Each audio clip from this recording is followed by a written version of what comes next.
Здравствуйте, дорогие студенты!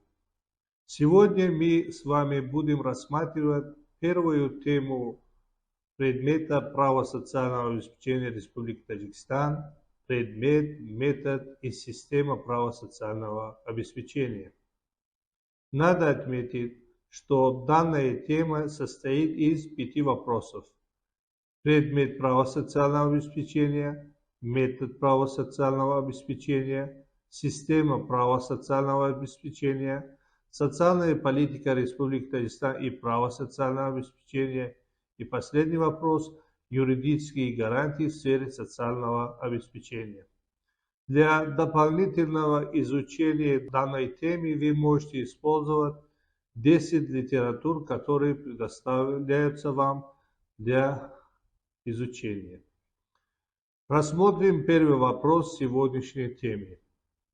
Право социального обеспечения – это самостоятельная отрасль, представляющая собой совокупность норм, правовых институтов и подотраслей, регулирующие отношения между лицами, застрахованными по обязательному социальному страхованию или нуждающимся в государственной социальной поддержке, помощи и социальном обслуживании с одной стороны и государственными органами с другой по материальному обеспечению из государственных внебюджетных социальных фондов или за счет бюджетной системы.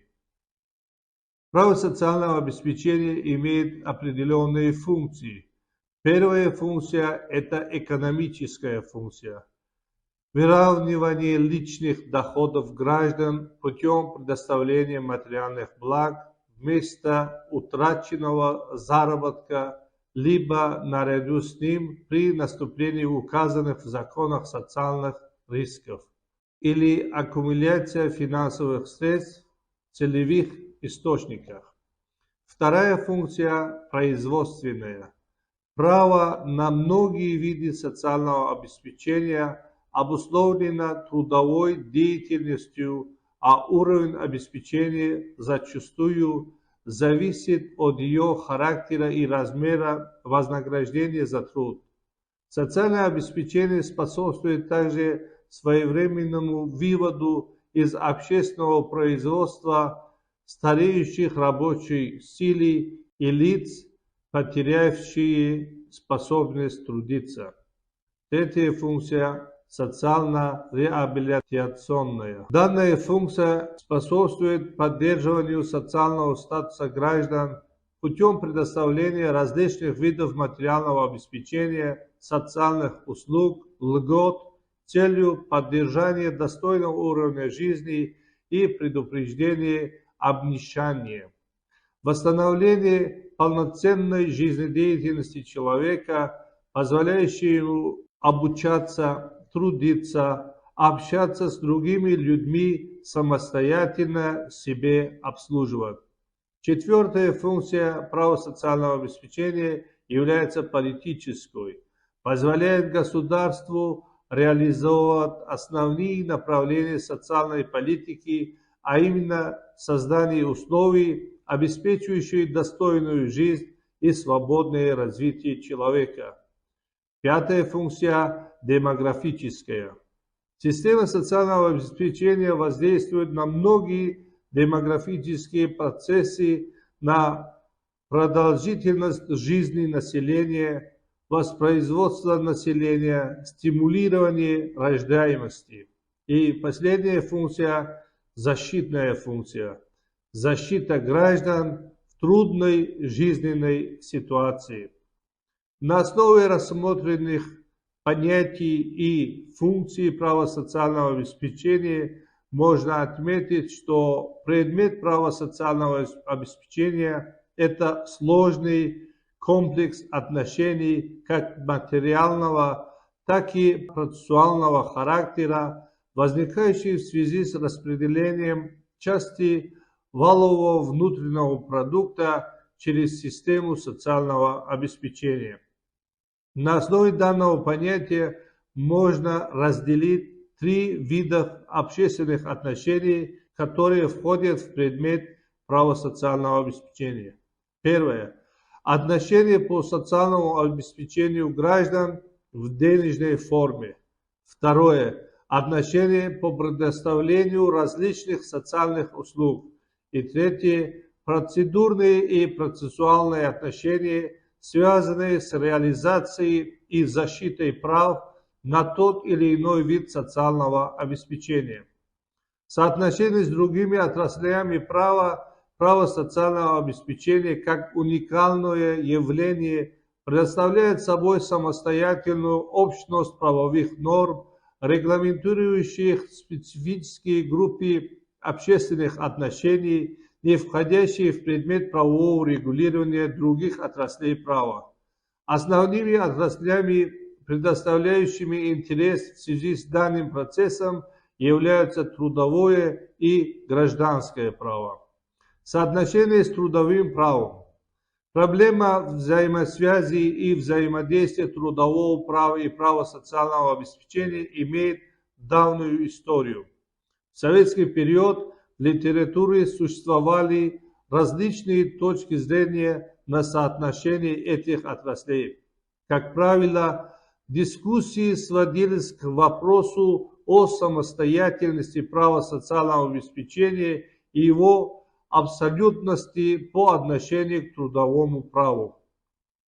Разграничивая трудовое право и право социального обеспечения, нужно иметь в виду следующие моменты. Социально-обеспечительные правоотношения охватывают более широкий круг субъектов как со стороны нуждающихся, так и со стороны органов социального обеспечения. Субъектом трудовых правоотношений не может выступать семья. Третье. Правосубъектность как основное участие в социальном обеспечительном правоотношении не связана с достижением определенного возраста, а иногда связывается фактом рождения, в то время как возраст ребенка как субъекта трудового правоотношения в качестве общего правила является 15 лет. Социально-обеспечительное правоотношение возникает на основе юридического состава, а трудовые правоотношения, как правило, на основе трудового договора. Трудовое правоотношение в большинстве случаев служит предпосылкой возникновения только правоотношений по обязательному социальному страхованию, но не социальному обеспечению в целом. В субъекте социально-обеспечительного правоотношения не определяет его содержание, так как право и обязанности, закрепленные непосредственно в законодательстве, в то время как субъекты трудового правоотношения вправе самостоятельно определять условия трудового договора. Для социально-обеспечительного правоотношения, в отличие от трудового, не свойственно наличие отношений дисциплинарной власти и подчинения в отношении наемного работника. Право социального обеспечения следует ограничивать также от гражданского права с учетом следующих положений. Содержание социально-обеспечительного правоотношения определяется непосредственно законодательством, за некоторыми исключениями, а не формируется сторонами, что указывается на отсутствие равенства сторон в указанных правоотношениях и на невозможность диспозитивного регулирования.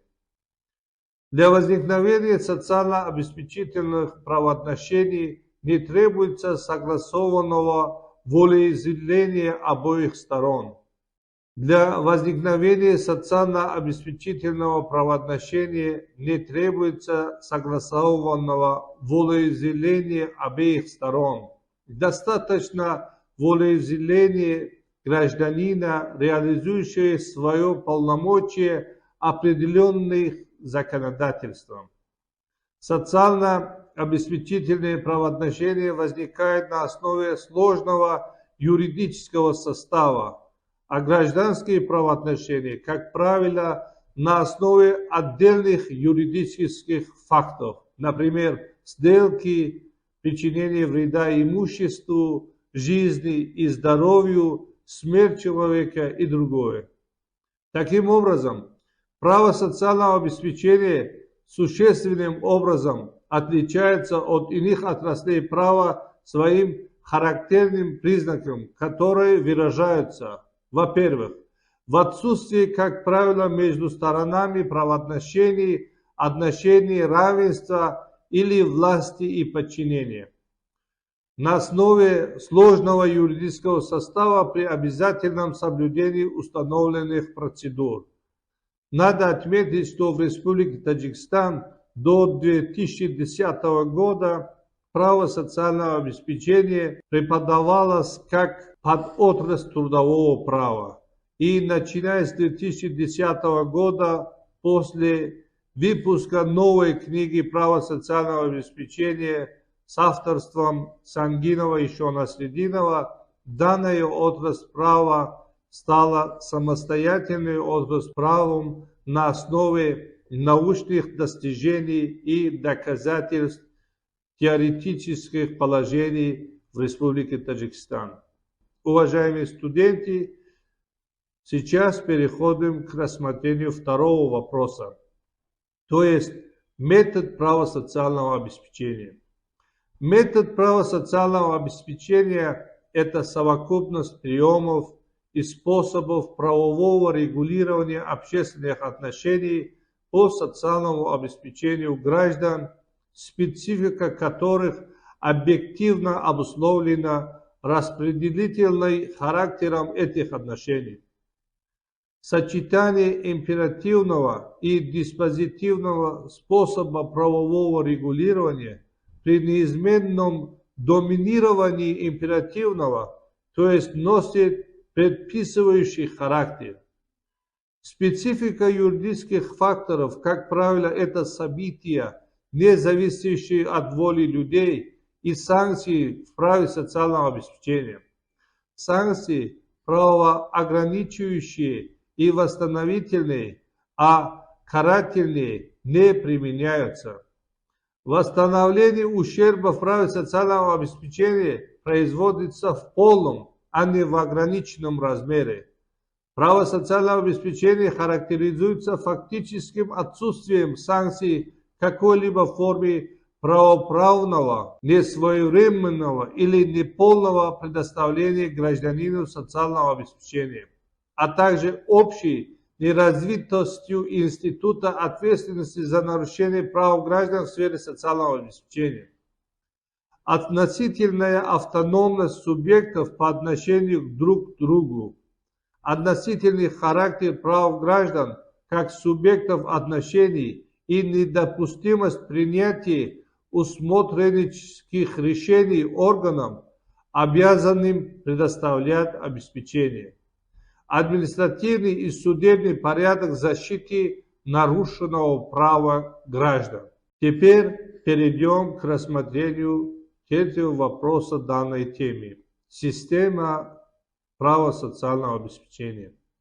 Система права социального обеспечения представляет собой совокупность объективно взаимосвязанных правовых институтов и норм, расположенных в определенной последовательности, в которой можно выделить общую и особенную часть.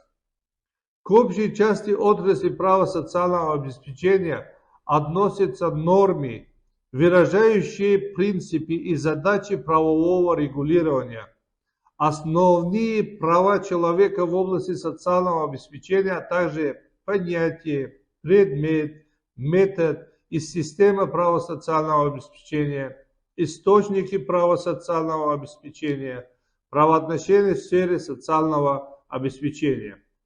Особую часть составляют нормы, определяющие условия предоставления определенных видов обеспечения. Эти группы норм образуют институты отрасли права. В качестве примера можно назвать следующие институты. Пенсия по старости, пенсия по инвалидности, по случаю потери кормильца за выслугу лет, пособие по безработице, по временной нетрудоспособности и так далее. Внутри институтов нормы права также располагаются по определенной системе с учетом структуры правоотношения, единства и дифференциации норм, выделяемых по различным основаниям. В частности, внутри института пенсии по старости можно выделить государственную и страховую пенсию. В свою очередь, среди норм, регулирующих условия предоставления трудовой пенсии по старости, есть общие нормы, определяющие субъектов и содержание пенсионных правоотношений, юридические факты, порождающие изменение или прекращение действий данных правоотношений, и специальные нормы, закрепляющие льготные основания обеспечения трудовыми пенсиями по старости с учетом вредности, тяжести, природно-климатических условий труда, а также за выслугу лет. Уважаемые студенты, перейдем к рассмотрению четвертого вопроса сегодняшней темы. Социальная политика, политика в области социального развития и социального обеспечения, система проводимых субъектом хозяйствования мероприятий, направленные на улучшение качества и уровня жизни определенных социальных групп, а также сфера изучения вопросов, касающихся такой политики, включая исторические, экономические, политические, социально-правовые и социально-логические аспекты, а также экспертизу причиненно-следственных связей в области социальных вопросов. Традиционными сферами социальной политики считаются следующие: образование, здравоохранение, жилье и социальное страхование. Объектами социальной политики государства обычно являются крупные социальные группы, соответствующие либо идеологическим установкам государства на данный момент, либо ценностным ориентациям общества на долговременную перспективу. Цель социальной политики государства состоит в улучшении здоровья нации, в обеспечении достойного дохода и социальной поддержки в определенных неблагоприятных жизненных ситуациях и в целом в создании для населения благоприятной социальной атмосферы в обществе. Социальная политика является составной частью общей стратегии государства, относящейся к социальной сфере. Целенаправленная деятельность на выработке и реализации решений, непосредственно касающихся человека и его положения в обществе, по предоставлению ему социальных гарантий с учетом особенностей различных групп населения страны, проводимые правительством, всеми ветвями и органами власти, опирующиеся на широкую общественную поддержку социальной политики, предназначенные отражать обстановку в стране и ситуацию в обществе, потребности и цели социального развития. Дорогие студенты, переходим к рассмотрению пятого вопроса. Юридические гарантии в сфере социального обеспечения.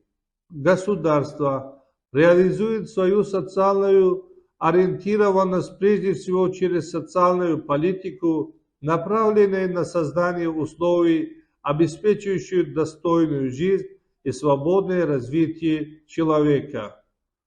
В законодательстве определены и основные конституционно-социальные обязанности государства. Во-первых, охрана труда и здоровья людей. Во-вторых, установление гарантированного минимального размера оплаты труда. В-третьих, обеспечение государственной поддержки семьи, материнства, отцовства и детства, инвалидов и пожилых граждан. В-четвертых, развитие системы социальных служб. В-пятых, установление государственных пенсий, пособий и иных гарантий социальной защиты. Формула обеспечения достойной жизни человека весьма востребована в современном мире.